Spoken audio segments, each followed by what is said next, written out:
ইদ্রিস আলাইহিস সালাম বললেন, ওগো আল্লাহর ফেরেশতা আজরাইল, তুমি একবার আমার রূহ কবজ করেছো, ওগো আল্লাহর ফেরেশতা আজরাইল, তারপরে তুমি আবার আমারে জাহান্নাম দেখিয়েছো।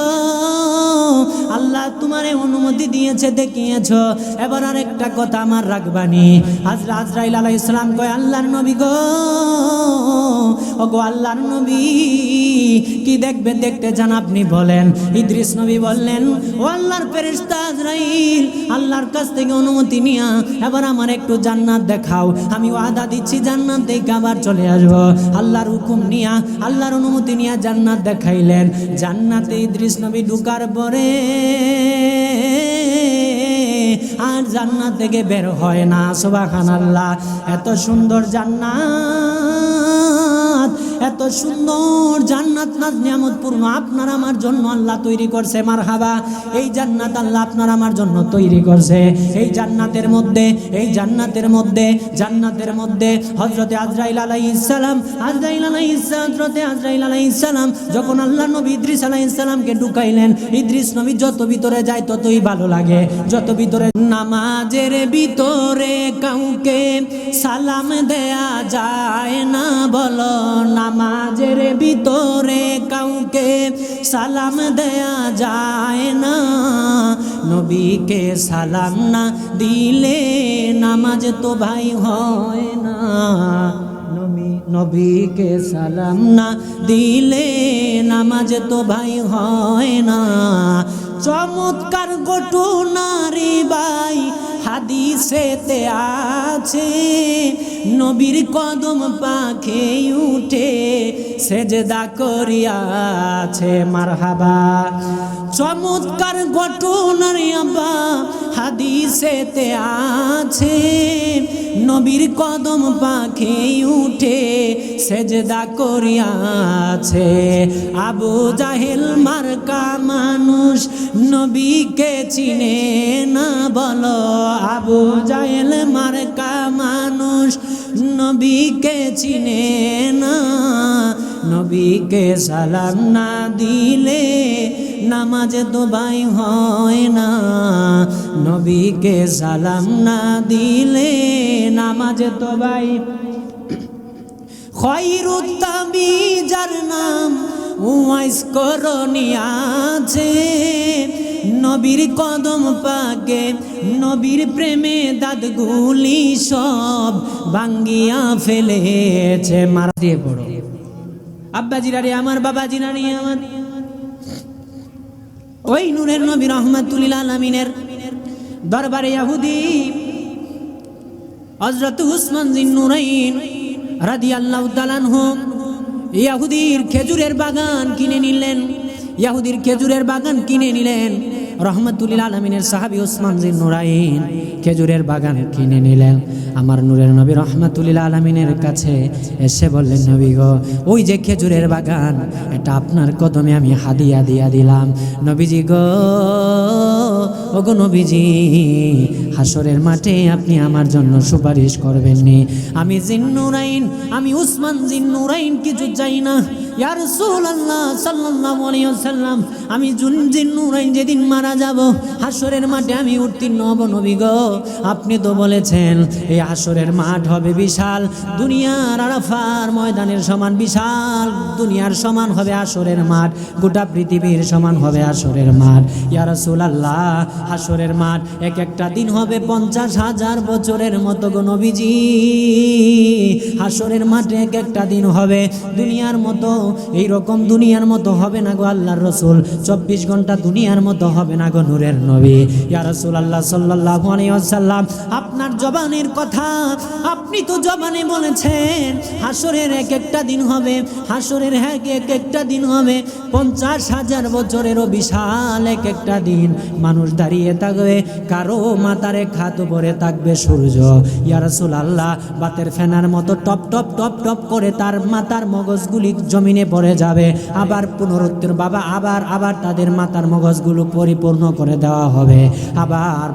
আবার সূর্যের তাপে মাথার মগজগুলি টপ টপ করে পড়ে যাবে, আবার পুনরায় দেওয়া হবে, আবার টপ টপ করে পড়ে যাবে, আবার দেওয়া হবে। এইরকম আযাব হইতেই থাকবে। কারো শরীরের চামড়া পুড়ে যাবে। রাহমাতুল লিল আলামিন বলেন, হাসরের মাঠে সর্বনিম্ন যেই শাস্তিটা হবে তা হচ্ছে একজন গুনাহগারের পায়ের নিচে একটা আগুনের কয়লা দেওয়া হবে। এই আগুনের কয়লা তার পায়ের নিচে যখন দেওয়া হবে, পায়ের নিচে একটা আগুনের কয়লা দেওয়ার কারণে, এই তাপের কারণে, আগুনের তাপে তার মাথার মগজগুলি গলে গলে জমিনে পড়ে যাবে, মাথার মগজগুলি গলে গলে জমিনে পড়ে যাবে। আব্বাজিরা রে, এতটাই জাহান্নামের আগুন। নবীজি বলেন, ওই জাহান্নামের আগুন আল্লাহ সুবহানাহু ওয়া তাআলা প্রথমে 1000 বছর তাপ দিলেন, তারপরে লাল রং ধারণ করলো, এরপরে আরো 1000 বছর জ্বালাইলেন, এরপরে সাদা রং ধারণ করলো, এরপরে আরো 1000 বছর জ্বালাইলেন, 1000 বছর আরো তাপ দিলেন, মোট 3000 বছর জাহান্নামের আগুনকে তাপ দিলেন। এই জাহান্নামের আগুন, এই জাহান্নামের আগুন, এই জাহান্নামের আগুন, এই জাহান্নামের আগুন 3000 মোট 3000 বছর, 3000 বার আল্লাহ সুবহানাহু ওয়া তাআলা এই জাহান্নামের আগুনের তাপ দিয়া গুনাহগারের জন্য প্রস্তুত করে রাখলেন। সাহাবায়ে কেরাম কয়, নবীজি গো, ইয়া রাসূলুল্লাহ সাল্লাল্লাহু আলাইহি ওয়াসাল্লাম, এত জাহান্নামের আগুন, এই রকম আগুনের তো দরকার নাই গো নবীজি। দুনিয়ার সামান্য আগুন হইলেই তো মানুষকে পুরানোর জন্য যথেষ্ট হবে। আমার নূরের নবী কয়, শুনো শুনো শুনো রে আমার সাহাবীরা, শুনো শুনো শুনো, গুনাহগারের জন্য এই রকম আযাব হবে। আল্লাহ কোরআনে বললেন, এই জাহান্নামের আগুন, আব্বা আপনি যে জাহান্নামের আগুন ভয় পান না, নামাজ পড়েন না, মসজিদের প্রথম কাতার 100 পড়ে না, 100 পড়ে না, অথচ বাজারে শত শত মানুষ যান, কিন্তু মসজিদের মধ্যে মানুষ হয় না। আব্বা জিরানি আমার, বাবা জিরানি আমার, এখন যদি আপনি নিঃশ্বাস ত্যাগ করেন আর আপনার আপন বলতে কেউ থাকবে না। আব্বা জিরানি আমার, বাবা জিরানি আমার, আপনি নিঃশ্বাস ত্যাগ করলেন, দেখবেন কেউ আপনার কাপড় আনার জন্য, সাদা কাপড়ের কাপড় আনার জন্য বাজারে, মিরপুর বাজার দৌড়ায় যাবে, কেউ আপনার কবরস্থানের বাঁশের জন্য, কেউ বাজারে যাবে বাঁশ কাটার জন্য, কেউ আপনারে গোসল দেওয়ার জন্য, কেউ আপনাকে গোসল দেওয়ার জন্য আব্বা হালকা গরম পানি করবে, বড়ই পাতা জোগাড় করবে। আব্বা জিরানি আমার, বাবা জিরানি আমার, এইগুলি আপনার জন্য প্রস্তুত করবে। আপনি মারা যাবেন, আপনি বিশাল প্রতাপশালী একজন লোক, এই দামটা আপনার থাকবে না রে বাবা। আপনার পরিচয় হয়ে যাবে আপনি একজন লাশ, আপনার পরিচয় হয়ে যাবে আপনি লাশ, আপনি লাশ হিসেবে পরিচিত হয়ে যাবেন, আর আপনাকে কেউ মানুষ বলবে না। আব্বা জিরানি আমার, বাবা জিরানি আমার, আপনি মারা গেলে কেউ মসজিদের মধ্যে এলান দিবে, এই কাজগুলি করবে। তাইলে দুনিয়ার কারে আপন বানাইলেন, কারে আপনি আপন বানাইলেন, কার সাথে আপনি সংসার করলেন, কার সাথে আপনি যাতায়াত করলেন। আব্বাজিরা রে, আল্লাহ সুবহানাহু ওয়া তাআলা কোরআনে বললেন, যদি কোনো ব্যক্তি আমি আল্লাহকে যারা অন্য কাউকে বন্ধু বানাবে, তাইলে ওই ব্যক্তি পথভ্রষ্ট হয়ে যাবে। কারণ হাসরের মাঠে আল্লাহ সুবহানাহু ওয়া তাআলা হচ্ছেন সবচাইতে বড় রহমানুর রহিম। আল্লাহ যদি ওই দিন কাহার সুরত ধারণ করে, আপনারে বাঁচানোর আর কেউ থাকবে না, শুধু আমার নূরের নবী রহমাতুল লিল আলামিন নূরানি জবানে বলেন, উম্মতরে আমার নূরের নবী বলেন, ওয়াকালান নবী সাল্লাল্লাহু আলাইহি ওয়াসাল্লাম, নূরের নবী বলেন, হাসরের দিন যখন সমস্ত মানুষ হয়রান পেরেশান হয়ে যাবে, আল্লাহ বলেন, ইয়াউমা ইয়াফিরুল মারউ মিন আখি, সেই দিন তোমার ভাই তোমার থেকে পলায়ন করবে, ওয়া উম্মিহি তোমার মা ফলাবে, ওয়া আবিহি তোমার বাবা ফলাবে, ও সাহিবাতিহি ওয়া বানিহি তোমার স্ত্রী ফলাবে, তোমার ছেলে মেয়ে ফলাবে। কেউ ওই দিন পরিচয় দিবে না, আব্বু রে, সকলে বিদায় নিয়ে চলে যাবে। আপনি মারা যাবেন, হাসরের মাঠে আপনার একটা নেকির জন্য আপনি হয়রান পেরেশান হয়ে যাবেন। হায় আজকে যদি আমার একটা সুবহানাল্লাহ তাসবিহ থাকতো, একটা আলহামদুলিল্লাহ তাসবিহ থাকতো, একটা আল্লাহু আকবার তাসবিহ থাকতো। নূরের নবী তাসবির মর্যাদা কেমন জানেননি? নবীজি বললেন, কেউ যদি 100 বার সুবহানাল্লাহ পড়ে, 100 বার পড়ে বাবা একটু উজু করলেন, অর্থাৎ সর্বোচ্চ আপনার 5 মিনিট সময় লাগবে, 100 বার সুবহানাল্লাহ পড়বেন। এই ফজিলতটা কেমন জানেননি? আমার নূরের নবী হায়াতুন নবী বলেন, 100 বার সুবহানাল্লাহ পড়লে 100 গোলাম আজাদ আল্লাহর রাস্তায় সবের আল্লাহর রাস্তায় 100 গোলাম আজাদের সব আল্লাহ তোমার আমল নামায় দিবে। সুবহানাল্লাহ। এরপরে নূরের নবী বলেন কেউ যদি 100 বার আলহামদুলিল্লাহ পড়ে, এবার আপনি আমি বললাম নবী গো ইয়া রাসূলুল্লাহ 100 বার আলহামদুলিল্লাহ পড়লাম, দুনিয়ার মানুষের কাজ করলে একটা নির্দিষ্ট সময় সীমা আছে, সকাল 8টার সময় গেলাম বিকাল 4টার সময় আসলাম, ইয়া রাসূলুল্লাহ 500 টাকা আমি মজুরি পাই কাজের। এবার আপনার কাজ করলে, আমার আল্লাহর কাজ করলে আল্লাহ কি আমারে মজুরি দিবনি, আল্লাহ কি আমার তার মূল্য দিবনি? এবার নূরের নবী কয় যদি 100 বার তুমি আলহামদুলিল্লাহ তাসবিহ পড়ো, 100 গুড়া আল্লাহর রাস্তায় আজাদের 100 গুড়া আল্লাহর রাস্তায় দানের সব তোমার আমলনামায় দেওয়া হবে।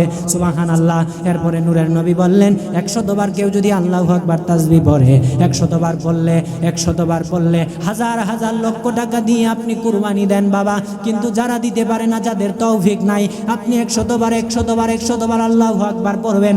মায়েরা যারা বাড়িতে আছেন, বাবারা যারা হাটে বাজারে আছেন, হুজু করে 100 বার পড়বেন। মায়েরা যারা বাড়িতে আছেন বসে থাকেন মা, আপনি 100 বার আল্লাহু আকবার পড়বেন। আল্লাহর রাসূল বলেন 100 বার আল্লাহু আকবার বললে, 100 বার আল্লাহু আকবার তাসবিহ বললে 100 উট আল্লাহর রাস্তায় কুরবানির সওয়াব দেওয়া হবে। 100 উট আল্লাহর রাস্তায় কুরবানির সওয়াব দেওয়া হবে। এবার নূরের নবী বলেন উম্মত রে 100 বার যদি লা ইলাহা ইল্লাল্লাহ তাসবিহ পড়ো, বা এই কালামটা পড়ো লা ইলাহা ইল্লাল্লাহ, সাথে পড়বা মুহাম্মাদুর রাসূলুল্লাহ, বাজান রে এই তাসবিহগুলা কেন পড়বা বলছি রে আব্বা, এই আমল ব্যতীত কবরে তুমি শান্তি পাবে না রে আব্বু, এই আমল ব্যতীত আপনি কবরে শান্তি পাবা না রে বাবা। কেন পাবে না? কারণ আল্লাহর নবী ইদ্রিস আলাইহিস সালাম, তিনার একটা নিয়ম ছিল, তিনি প্রতিদিন বেশিরভাগ তিনি রোজা রাখতেন, সিয়াম পালন করতেন। ইফতার করার সময় তিনার জন্য আল্লাহ খুশি হইয়া জান্নাত থেকে বেহেশত থেকে ইফতারি পাঠাইতো। সুবহানাল্লাহ। আরো জবান খুলে পড়েন না, আরেকবার জুড়ে পড়েন আল্লাহু আকবার। আব্বাজি রানী আমার, বাবাজি রানী আমার, ইদ্রিস আলাইহিস সালাম সিয়াম পালন মানে রোজা রাখতেন, আর ইফতারের সময় আল্লাহ তিনাকে ফেরেশতা দিয়া তিনার কাছে বেহেশত থেকে ইফতারি পাঠাইতো। সুবহানাল্লাহ। এতটাই দামি ছিলেন আল্লাহর নবী ইদ্রিস নবীর ইবাদতে খুশি হইয়া একদিন আজরাইল বললেন ওগো আল্লাহ, আপনি এত ভালোবাসেন আপনার নবী ইদ্রিসকে, আপনি যদি আমার একটা সুযোগ দেন, আমি ইদ্রিস নবীরে পরীক্ষা করার জন্য যাব। আপনি যে এই নিয়ামত দিলেন, এত নিয়ামত দিলেন, তিনি কি রকম তিনার সম্মান যে এত, তিনার যে মর্যাদা এত, বেহেশত থেকে তিনার জন্য ইফতার যায়। রব্বুল আলামিন আপনি আমাকে তিনার কাছে পাঠানোর অনুমতি দেন। আল্লাহ অনুমতি দিলেন।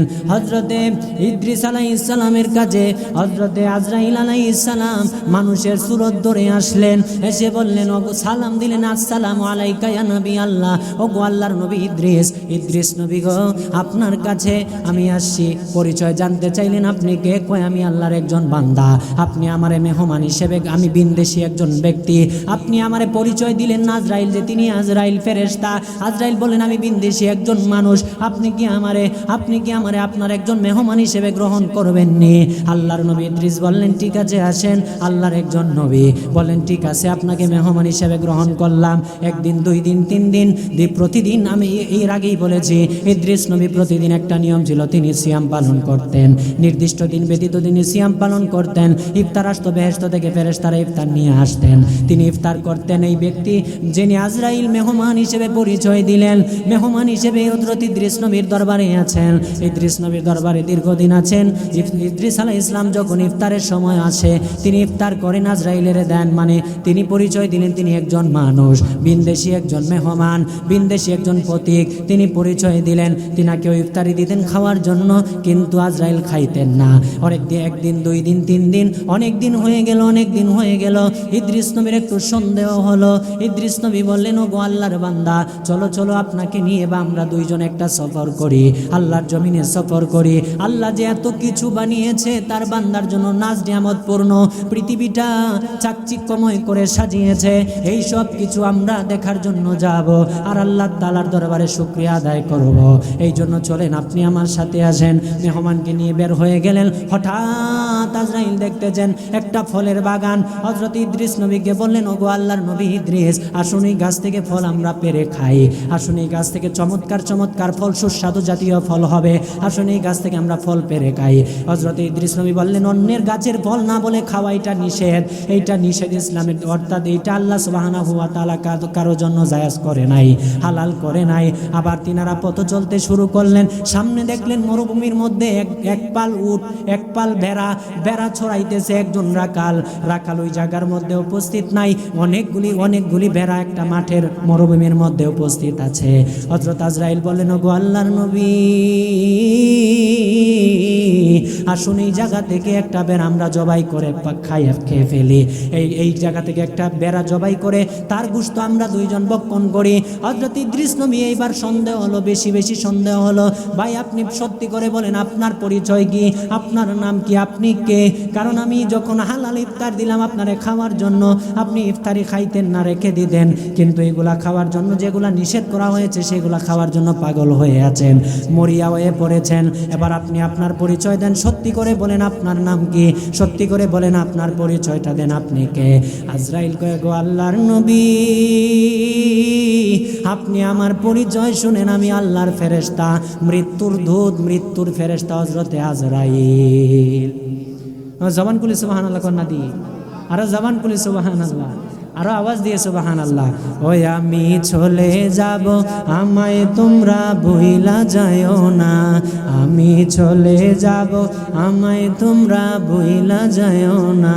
ডাইনে বামে মাটি, আমার মাটির বিছানা, ডাইনে বামে মাটি আমার।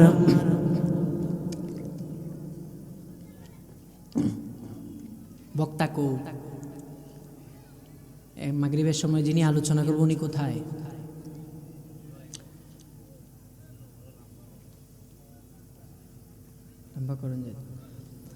তো একটু জিকির করবেন, আপনারা করলে আমিও করবেন, তাহলে একটু জিকির করেন। এই আলোচনাটা শেষ করবো ইনশাল্লাহ। একা ওই সকাল আসরের পর থেকে কইতাছি, কত কম করেন একলা। আপনারা যদি একটু আমার সাথ দেন তাইলে আমার বলতে আরো ভালো হবে ইনশাল্লাহ। আপনাদেরকে নাতে রসুল শোনাবো ইনশাল্লাহ, যতক্ষণ না আলেম আসবে ততক্ষণ বলবো ইনশাল্লাহ, শেষ হবে না আপনারা থাকলে আমি বলবো, থাকবেন তো ইনশাল্লাহ? থাকবেন? একটু জিকির করি, আল্লাহ আল্লাহ আল্লাহ আল্লাহ আল্লাহ আল্লাহ আল্লাহ আল্লাহ আল্লাহ আল্লাহ আল্লাহ আল্লাহ আল্লাহ আল্লাহ আল্লাহ আল্লাহ আল্লাহ আল্লাহ।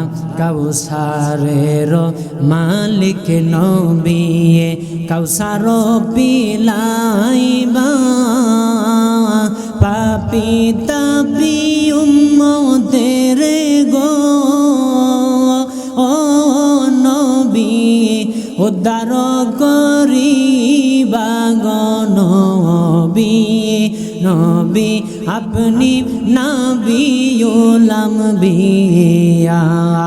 আল্লাহ আল্লাহ আল্লাহ আল্লাহ আল্লাহ আল্লাহ আল্লাহ আল্লাহ। মুর্শিদ মুর্শিদ বইলা আমার ঘুমাসে না নয়নে, মুর্শিদ মুর্শিদ বইলা আমার ঘুমাসে না নয়নে, আমারে বলিবা গো মুর্শিদ কেমনে। আল্লাহ আল্লাহ আল্লাহ আল্লাহ আল্লাহ আল্লাহ। তোমাকে হারানোর ব্যথা মনে রাতের দিন বলি নি, বলব না গো দয়াল তোমায় কোনো দিন। মারহাবা আল্লাহ আল্লাহ আল্লাহ আল্লাহ। তোমাকে হারানোর ব্যথা মনে রাতের দিন বলে নি, বলব না গো বাজান তোমায় কোনো দিন। আল্লাহ আল্লাহ কবে জানি আসবে সেদিন চুমা খাবো চরণে, কবে জানি আসবে সেদিন চুমা খাবো চরণে, আমারে বলিবা গো নবীজি মনে। আল্লাহ আল্লাহ আল্লাহ আল্লাহ ও গো মায়ার নবী গো তুমি প্রেম শিখায়া কোথায় লোকাইলা, মারহাবা আল্লাহ আল্লাহ আল্লাহ আল্লাহ ও গো মায়ার নবী গো তুমি প্রেম শিখায়া কোথায় লোকাইলা। আল্লাহ আল্লাহ আল্লাহ আল্লাহ আল্লাহ লা ইলাহা ইল্লাল্লাহু মুহাম্মাদুর রাসূলুল্লাহ সাল্লাল্লাহু আলাইহি ওয়াসাল্লাম। বাজান বলতেছিলাম ইদ্রিস নবী বললেন, আল্লাহর বান্দা আপনার পরিচয়টা বলুন, আপনি কে? ইদ্রিস নবীর কথা শুনে আজরাইল বললেন, ওগো আল্লাহর নবী ইদ্রিস, আমার পরিচয়টা শুনুন, আমি আল্লাহর ফেরেশতা মৃত্যুর দূত আজরাইল। আজরাইল, আমার কি মরণের সময় আসছে? আজরাইল রে, আমার কি ইন্তেকালের সময় চলে আসছে? ওরে আজরাইল, তুমি আমার কাছে কেন আসছো? ইদ্রিস নবীর কথা শুনে আজরাইল কয়, গো আল্লাহর নবী, আপনার কাছে আল্লাহ পাঠিয়েছে পরীক্ষা করার জন্য। হ্যাঁ আজরাইল, আমি কি পরীক্ষায় উত্তীর্ণ হয়েছি? হ্যাঁ আপনি উত্তীর্ণ হয়েছেন গো আল্লাহর নবী, আপনি পরীক্ষার মধ্যে সাকসেস হয়েছেন। তাইলে আজরাইল রে, আমার একটা কথা তুমি শুনবানি, আমার একটা আবদার তুমি রাখবানি রে আজরাইল। এই আজরাইল, আমার আবদার হলো তুমি গুনাহগারের রূহ যেইভাবে কবজ করো রে আজরাইল, তুমি যে গুনাহগারের রূহ কবজ করো রে আজরাইল, এইভাবে তুমি একবার আমার রূহটা কবজ করো। মানে আজরাইল বলতেছেন, ওগো আল্লাহর নবী ইদ্রিস আলাইহিস সালাম, আপনার তো ইন্তেকালের সময় আসে নাই, আপনার রূহ আমি কিভাবে কবজ করব? যেই ব্যক্তির মরণের সময় গনিয়ে আসে, ওই সময় তার রূহ কবজ করার সময় আল্লাহর পক্ষ থেকে নির্দেশ আসে, আপনার রূহ কেমনে কবজ করব? ইদ্রিস নবী কয়, ভাই আজরাইল, আল্লাহর থেকে অনুমতি নিয়ে তুমি আমার রূহ কবজ করো।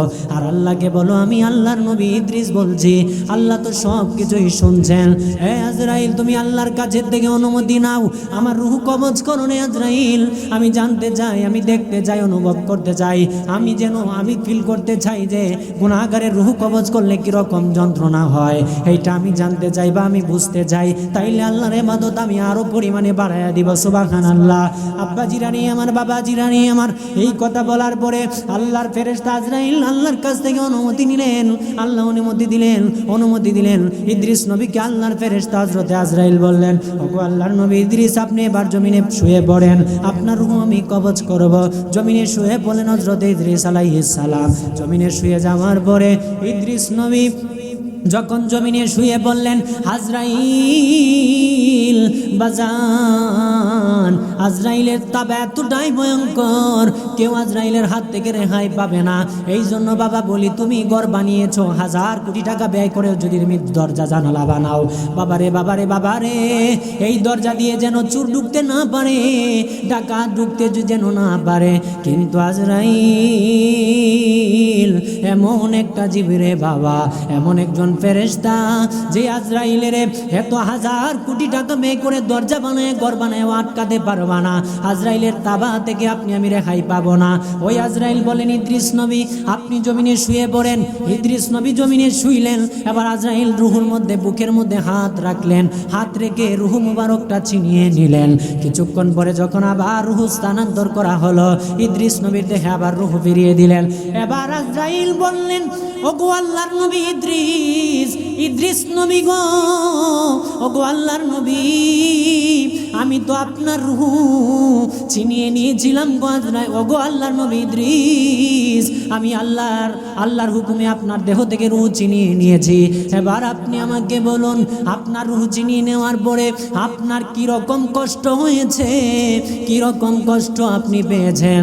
আব্বা জিরারে আমার, বাবা জিরারে আমার, আজরাইলের কথা শুনে ইদ্রিস নবী কয়, আজরাইল, আজরাইল রে, ওরে আজরাইল শুনো, আমার রূহ তুমি নিয়েছো, কিরকম কষ্ট হয়েছে শুনো। আব্বাজিরা মনোযোগ সহকারে শুনবেন। ইদ্রিস নবী কয়, আজরাইল রে, একটা পশুর, জীবিত পশুর গা থেকে শরীর থেকে চামড়া টেনে ছিঁড়ে খুলে ফেললে, জীবিত পশু বা জীবিত মানুষের গা থেকে চামড়া টেনে হেঁচড়ে খুলে ফেললে যেই রকম কষ্ট হয়, ওই রকম কঠিন মুহূর্তটা আমার অনুভব হয়েছে। আজরাইল এত কঠিন মৃত্যুর যন্ত্রণারে, আজরাইল বাজান, একজন নবীর রূহ কবজ করতে যদি এমন কষ্ট হয় রে বাজান, তাইলে আপনি আমি কতটা গুনাহগার। নবীরা তো গুনাহগার না, তারা তো মাসুম রে বাবা, তারা তো আল্লাহর শ্রেষ্ঠ বান্দা, আল্লাহর প্রিয় বন্ধু, তারা নবীগণ। ওই নবীদের যদি এমন কষ্ট হয়, তাইলে আপনার আমার কেমন কষ্ট হবে? ইদ্রিস আলাইহিস সালাম বললেন, ভাই আজরাইল, তুমি তো আমার এই মরণের যন্ত্রণাটা বুঝিয়েছ, এবার আজরাইল রে আর একটা জিনিস আমারে বুঝাইবানি। কি কি কি কি গো আল্লাহর নবী ইদ্রিস নবী কয়, আজরাইল আমি দেখতে চাই আল্লাহ যে জাহান্নাম বানিয়েছে গুনাহগার বান্দার জন্য। আজরাইল, এই জাহান্নাম আল্লাহ নাকি 3000 বছর জ্বালিয়েছে। আজরাইল রে, এই জাহান্নাম আমি দেখতে চাই, জাহান্নামের আগুন। আল্লাহর হুকুম পেয়ে আবার জাহান্নামের আগুনটাও দেখাইলেন। ইদ্রিস নবী ভয় পেয়ে দৌড়ায় বের হয়ে গেলেন। আব্বা জিরানি আমার, বাবা জিরানি আমার, ওই রকম জাহান্নামের আগুন এতটাই ভয়ঙ্কর। বাবজি পায়ে হাত রাখি, বাবা নামাজ পড়বেন, নামাজ পড়বেন, নামাজ পড়বেন, নামাজ ছাড়া বাবা আসরের মাঠে সর্বপ্রথম নামাজের হিসাব হবে। ইদ্রিস নবী বললেন, আমাকে জাহান্নামের আগুন দেখাও। জাহান্নামের আগুন দেখাইলেন। জাহান্নামের আগুন দেখে তিনি কান্না করতে লাগলেন ছোট বাচ্চাদের মতো। জাহান্নাম থেকে বের হয়ে আসলেন। এবার বললেন, ভাই আজরাইল আরেকটা আবদার রাখবানি। আজরাইল কয়, কি আবদার? আজরাইল, তুমি আমার মরণের যন্ত্রণা বুঝিয়েছো। আজরাইল, তুমি আমার জাহান্নামের আগুন দেখিয়েছো। এবার আজরাইল, আল্লাহ জান্নাত কিভাবে বানিয়েছে, বেহেশত কিভাবে বানিয়েছে, আজরাইল তুমি আমার জান্নাতটা দেখাই বানি। আজরাইল বললেন, ওগো আল্লাহর নবী ইদ্রিস, আপনি প্রথমে বললেন রূহ কবজ করার জন্য, করেছি, আল্লাহর হুকুম করেছি। এবার বললেন জাহান্নামের আগুন দেখবেন, আল্লাহর হুকুম পেয়েছি, দেখাইছি। এবার বলতেছেন জান্নাত দেখবেন, কিভাবে? আল্লাহর হুকুম ছাড়া কিছুই হবে না, কারণ আল্লাহ বলেছেন জান্নাতের মধ্যে একবার খালিদিনা ফিহা আবাদান, আল্লাহ একবার জান্নাতে ঢুকাবে, আদখুলুল জান্নাহ, জান্নাতে যখন আল্লাহর বান্দা ঢুকবে, খালিদিনা ফিহা আবাদান, আর বের করা হবে না, বের করা হবে না। আল্লাহর নবী ইদ্রিস কয়, আমার একবার ঢুকাও ভাই, আবার বের হয়ে আসবো, আমি ওয়াদা দিচ্ছি, প্রমিস করছি আমি বের হয়ে আসবো, একবার আমারে ঢুকাও, আমি ওয়াদা দিচ্ছি রে আজরাইল, আমার একবার ঢুকাও, আবার আমি বের হয়ে আসবো, তোমারে ওয়াদাবদ্ধ হচ্ছি তোমার কাছে। আজরাইল বললেন, ঠিক আছে। আল্লাহর হুকুম নিয়ে জান্নাত দেখাইলেন, জান্নাতের মধ্যে ঢুকাইলেন। আব্বা, জান্নাতের মধ্যে যখন ইদ্রিস নবী ঢুকলেন, কত সুন্দর চমৎকার পৃথিবী, যেই রকম সুন্দর, হাজার হাজার কোটি কোটি গুণ সুন্দর দ্বারা আল্লাহ তার মুত্তাকি পরহেজগার বান্দাবান্দি আবেদা মাদের জন্য আল্লাহ তৈরি করছে। সুবহানাল্লাহ। আরো জবান খুলে কন্যা দিই, আপনারা জবান খুলে পড়েন আলহামদুলিল্লাহ, জবান খুলে পড়েন আল্লাহু আকবার। আপনারা বড় অদ্ভুত মানুষ, 2 ঘন্টা 2.5 ঘন্টা হয়ে যেতেছে আমি কথা বলতেছি, আপনারা সুবহানাল্লাহ কন্যা, জবান খুলে পড়েন সুবহানাল্লাহ, আর আওয়াজ দিয়ে সুবহানাল্লাহ। মারহাবা, মারহাবা বলেন জবান খুলে, মারহাবা। খায়রুত তাবি, যার নাম ওয়াইজ করনি আছে, নবীর প্রেমে দাঁতগুলি সব ভাঙ্গিয়া ফেলেছে। উমান সালালাতে মাজার জিয়ারত করো না, নবীকে সালাম না দিলে নামাজ দোবাই হয় না। কুরআনে তো নবীজির শান মুনাফিক দেখে না, বলো কুরআনে তো নবীজির শান মুনাফিক দেখে না। ইমানদার দেওয়ানা যেতে চায় মদিনা বলো ইমানদার দেওয়ানা যেতে চায় মদিনা শাক্কা কামারা সিরাজ মুনীরা আন্ন কোরআনে ঘোষণা আকাশের চাঁদ ডাক দেয় নবীজি জমিনে আসো না শাক্কা কামারা সিরাজ মুনীরা কোরআনে ঘোষণা আকাশের চাঁদ ডাক দেয় নবীজি জমিনে আসো না নবীর ডাকে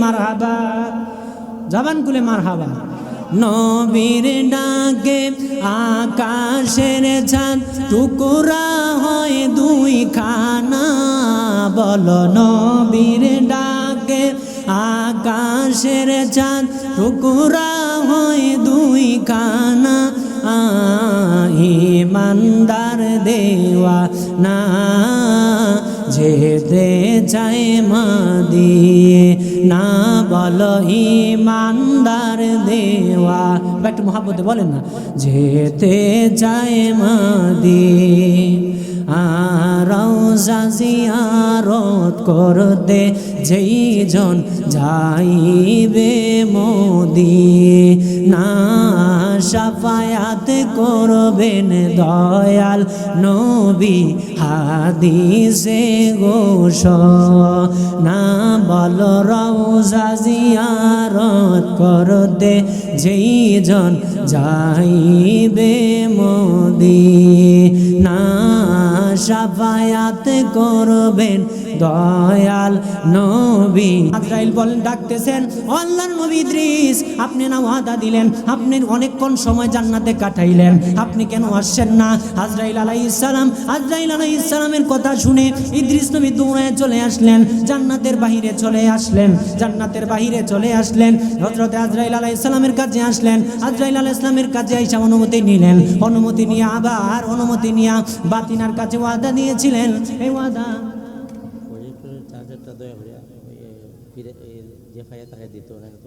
প্রজেক্টরের চার্জার কেউ যদি পায়া থাকেন তাহলে দয়া করে মেহরবানি করে আপনারা চার্জারটা মাহফিল কর্তৃপক্ষের সাথে যোগাযোগ করে একটু দিয়ে দেন ভাই এতে আপনার উপকার হবে যারা মাহফিল দেখতে আসছেন প্রজেক্টরে তারাও দেখতে পারবে তো আজরাইল আলাইহিস সালাম দূর থেকে বাহির থেকে ডাকতেছে আল্লাহর নবী ইদ্রিস আলাইহিস সালাম আপনি আমার কাছে ওয়াদা দিয়েছেন বেহেশতে ঢোকার পরে আবার আপনি চলে আসবেন অনেকক্ষণ হয়ে পাওয়া গেছে মারহাবা আলহামদুলিল্লাহ পাওয়া গেছে আর আপনারা কষ্ট করে খুঁজতে হবে না প্রজেক্টরের চার্জার পাওয়া গেছে ইনশাআল্লাহ তো আজরাইল আলাইহিস সালাম ডাকতেছেন আপনি না আমারে ওয়াদা দিলেন ভিতরে যাওয়ার পরে দেখে আপনি চলে আসবেন আপনি আসছেন না কেন আজরাইল নবী হযরত আজরাইল আলাইহিস সালামের কথা শুই না হযরত ইদ্রিস আলাইহিস সালাম ভিতর থেকে জান্নাত থেকে চলে আসছেন জান্নাত থেকে আইসা বলেন আপনার কাছে যে ওয়াদা দিছিলাম ওয়াদা পূরণ হয়েছে কয় হয়েছে আবার দৌড়ায় জান্নাতে চলে গেছেন হযরত ইদ্রিস নবী সুবহানাল্লাহ ভিতর থেকে বাহিরে আসছেন ওয়াদা পূরণ করে আবার ভিতরে চলে গেছেন আজরাইল আলাইহিস সালাম কয় আল্লাহর নবী ইদ্রিস আপনি না আমার কাছে ওয়াদা দিয়েছিলেন জান্নাত দেখার পরে আবার আপনি আমার কাছে আসবেন দুনিয়াতে ফিরে যাবেন আপনাকে দুনিয়াতে দিয়ে আমি আমার কাজে নিযুক্ত হয়ে যাব আল্লাহর নবী ইদ্রিস বলতেছেন আজরাইল রে ওরে আজরাইল তোমারে কি আবার নতুন করে বলতে হবে রে আজরাইল তুমি কি জানো না আল্লাহ কোরআনে বলেছে বাবা এই কথাটা বুঝবেন আজরাইলকে আল্লাহর নবী ইদ্রিস নবী বলতেছেন ও আজরাইল তুমি কি ভুলে গেছো আল্লাহ কোরআনে বলেছে কুল্লু নাফসিন যায়িকাতুল মাউত প্রত্যেক প্রাণীকে মৃত্যুর স্বাদ গ্রহণ করতে হবে প্রত্যেক প্রাণীকে একবার হলে মৃত্যুর স্বাদ গ্রহণ করতে হবে আমারে তুমি একবার মরণের যন্ত্রণা দেখাইছো নি কয় দেখাইছি এবার আল্লাহ কোরআনে বললেন ওয়া ইম মিনকুম ইল্লা ওয়ারিদুহা কানা আলা রাব্বিকা হাতমান মাকদুই মাকদুইয়া। দুনিয়ার মানুষ, ওয়া ইম মিনকুম ইল্লা ওয়ারিদুহা কানা আলা রাব্বিকা হাতমান মাকদুইয়া। জাহান্নাম অতিক্রম করা ছাড়া কেউ জান্নাতে যেতে পারবে না। ফুলসিরাতের পুল জাহান্নামের উপরে, চুলের চাইতেও চিকন, হীরার চাইতেও ধার এই পুলটা আবার জাহান্নামের আগুনের উপরে। জাহান্নাম অতিক্রম করে তুমি জান্নাতে যাওয়া লাগবে। আব্বাজি আমার, বাবাজি আমার, হযরত ইদ্রিস আলাইহিস সালাম বললেন, আল্লাহ তো কোরআনে বলেছে, আল্লাহ তো আমাদেরকে বলে, যদিও এর আগে ওই সময় কোরআন নাজিল হয় নাই, কিন্তু আল্লাহ ওহীর মাধ্যমে তিনাদেরকে জানায় দিয়েছেন যে দুনিয়ার মানুষ একবার হলেও জাহান্নাম অতিক্রম করা লাগবে। জাহান্নাম অতিক্রম করা ছাড়া কেউ জান্নাতে যেতে পারবে না, জাহান্নাম দেখা ছাড়া কেউ জান্নাতে যেতে পারে না। এবার আল্লাহ তো কোরআনে বলেছে, ওয়া ইম মিনকুম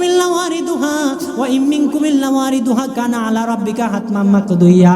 এটা কোনো না কোনো ভাবে আল্লাহ তাআলার বান্দাকে, সমস্ত বান্দাকে একটা সেকেন্ডের জন্য হলেও, একজনকে একটা সেকেন্ডের জন্য হলেও জাহান্নামের আযাব বা জাহান্নামের আগুনটা দেখা লাগবে। জাহান্নাম অতিক্রম করা ছাড়া কেউ জান্নাতে যেতে পারবে না। আল্লাহ তো এটা বলেছে, তুমি কি আমারে জাহান্নাম দেখাইছো নি? আজরাইল কয়, হ দেখাইছি। তাইলে আজরাইল রে, আল্লাহর তো ওয়াদা জান্নাতে, এবার তুমি আমারে জান্নাতে ঢুকাইছো। জান্নাতে আল্লাহর তো ওয়াদা আছে, জান্নাতে যদি একবার কোনো বান্দা ঢুকে, খালিদিনা ফিহা আবাদান, একবার ঢুকলে আর বের হওয়া লাগবে না রে আজরাইল। আল্লাহ তো কোরআনে বলেছে, আল্লাহর জান্নাত চিরস্থায়ী ইমানদার মুত্তাকি পরহেজগার আবেদা সলেহা বান্দাবান্দির জন্য। একবার যদি কেউ জান্নাতে ঢুকে, তার আর বের হওয়া লাগবে না, জান্নাতে সে চিরদিনের জন্য বসবাস করতে পারবে। জবান খুলে পড়েন না, আরো আওয়াজ দিয়ে পড়েন। আব্বাজিরানি আমার, বাবাজিরানি আমার, গত কিছুদিন আগে জাকাজানের সময় হয়ে গেছে, তাই দয়া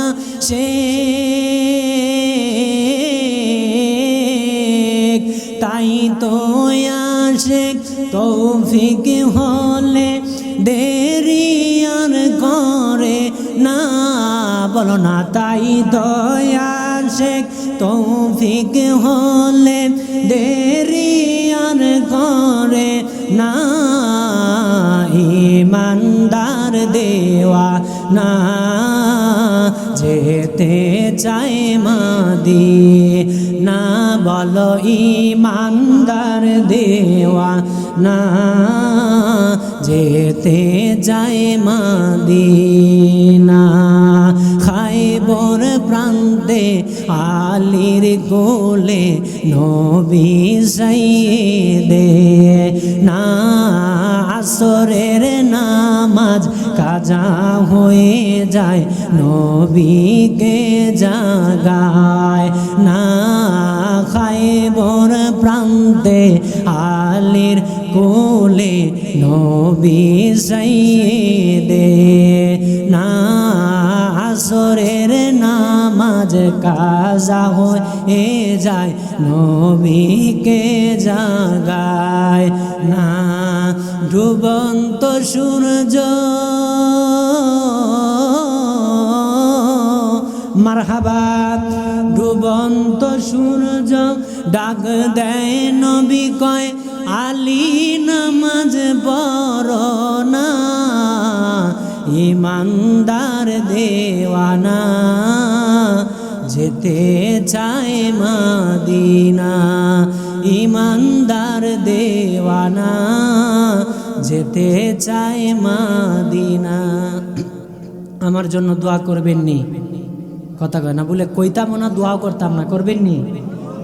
পোস্টারে কিন্তু আমার নাম নাই, তারপরেও আসছি কেন? এলাকার মানুষের মহাব্বতে, আপনারা আমার বাবা ভাই বন্ধু, এই এলাকায় নাম দেওয়া লাগবে না, একটু আদর করবেন, এতে আমরা খুশি। কথা ঠিক কিনা? আদর করবেন, আমরা খুশি। নাম কিন্তু নাই, 3 হাত পোস্টার, আমার নাম নাই, কিন্তু তবু আমি আসছি। এই যে এখন একজন আলেম আসে নাই, এই জায়গায় আমি না আসলে একজনের দেওয়া হইতো না? কথা বলেন, দাওয়াত করে কি মুহূর্তের মধ্যে একজন আনা যাইতো? কথা বলেন, আমি এলাকার দিকে আইসা পড়ছি। কথা ঠিক কিনা? আমার জন্য দোয়া করবেন নি? তাইলে দোয়া করবেন। আব্বা জিরানি আমার, বাবা জিরানি আমার, ওই আল্লাহর নবী ইদ্রিস বলতেছিলাম, আব্বা মনে আসেনি? ইদ্রিস আলাইহিস সালাম, আল্লাহর নবী ইদ্রিস আলাইহিস সালাম বললেন,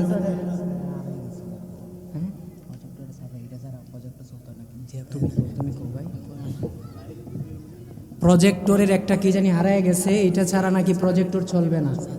চার্জার হারিয়ে গেছে, এটা ছাড়া প্রজেক্টর চলবে না। আব্বা জিরারে আমার, বাবা জিরারে আমার, ইদ্রিস আলাইহিস সালাম বললেন